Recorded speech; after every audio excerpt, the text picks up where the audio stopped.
So tonight, the prophecy talk. Russia's in a bad way, but it's not down and out.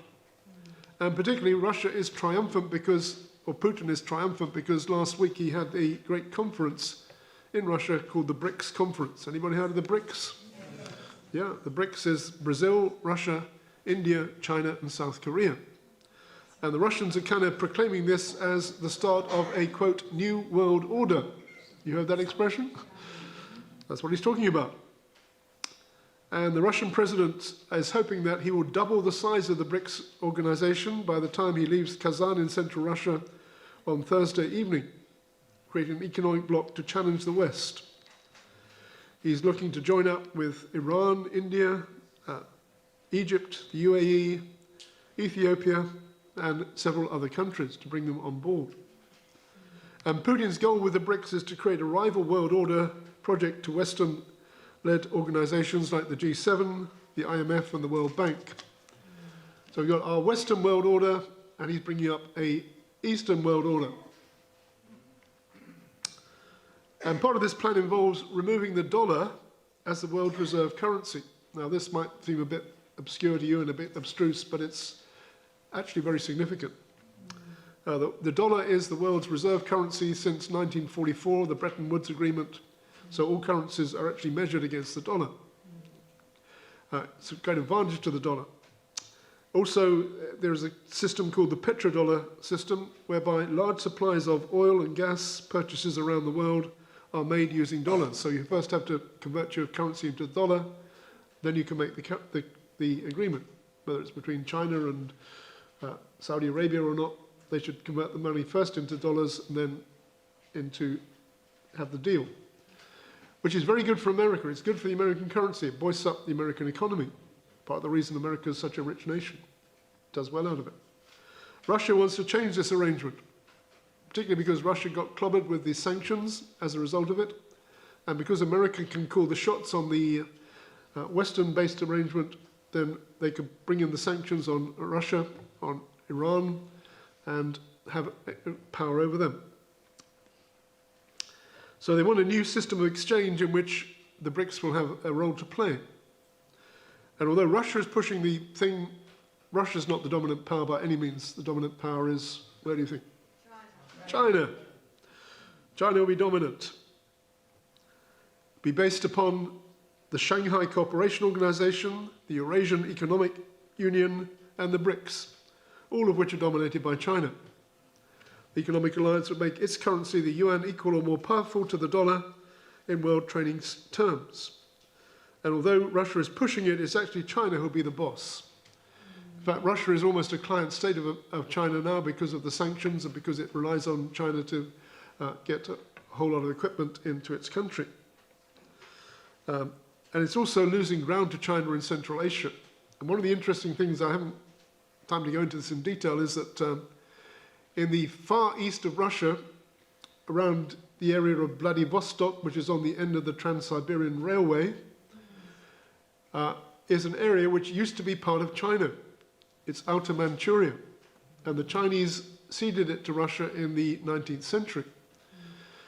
And China is now kind of infiltrating into that whole area. They're sending workers in there. They've set up a port facility in Vladivostok.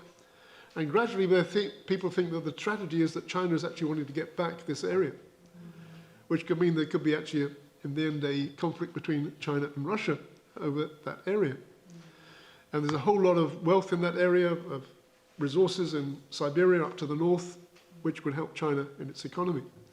Water resources as well, and all kinds of things which they could benefit from having more direct access into that eastern part, which is now part of Russia.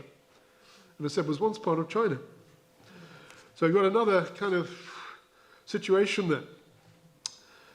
Whether that's relevant to our theme, I'm not sure, but it tells you that you've got all these alliances coming together, but they're also strong, but they're also fragile. And the Russia-China one is actually very fragile because China is dominant and Russia doesn't like that. And they could become more dominant and Russia could go even further down the chute if things go badly for them. So watch this space. One of the interesting things is that the UN Secretary General Antonio Guterres flew in to take part in this conference. He was actually criticised by some who said you shouldn't have gone because it's under Russia. But he said that the BRICS now represents half the world's population. Attending large international meetings is standard practice, and he went to this conference to find out what was going on. Now, what's interesting about that is that the UN has its own goal in the financial system. I actually told you about this last time if you were here. They have a UN Summit of the Future, which took place in September. One of the things they wanted to address was the world's economic crisis. And they proposed a global digital compact and reforms to the international financial architecture, i.e. the world economic system. Their aim is to create a new power base in charge of the entire financial system of the world that will enhance its coherence and sign its priorities with the 2030 Agenda for Sustainable Development. So does that sound interesting? By 2030 you want to have some kind of a world economic system bringing these two factions together under the UN. They'll further integrate the G20 with the United Nations in a body that can be described as an economic security council. The G20 includes the US, the UK, the EU, Russia, China, Japan, Brazil, South America, Saudi Arabia, and other countries. In other words, parts of both the Western-based US-led alliance and the Russian-based BRICS alliance. Bring them together. Now, you're going to need some kind of a peace agreement to bring that to pass.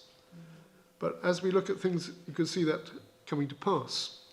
And a vital part of this agenda is what they call digital connectivity, the establishment of a global digital compact, which will create digitally connected network of people, entities, diverse devices and things directed by those who run the system. A digital ID is the cornerstone in this work and is seen as, among other things, as the way to reduce poverty. The digital ID system is already in place in two of the most popular nations on earth, China with its credit score system and India with its Aadhaar card. So we've already got some kind of a digital system in place with a card which links to you and links to the economic system.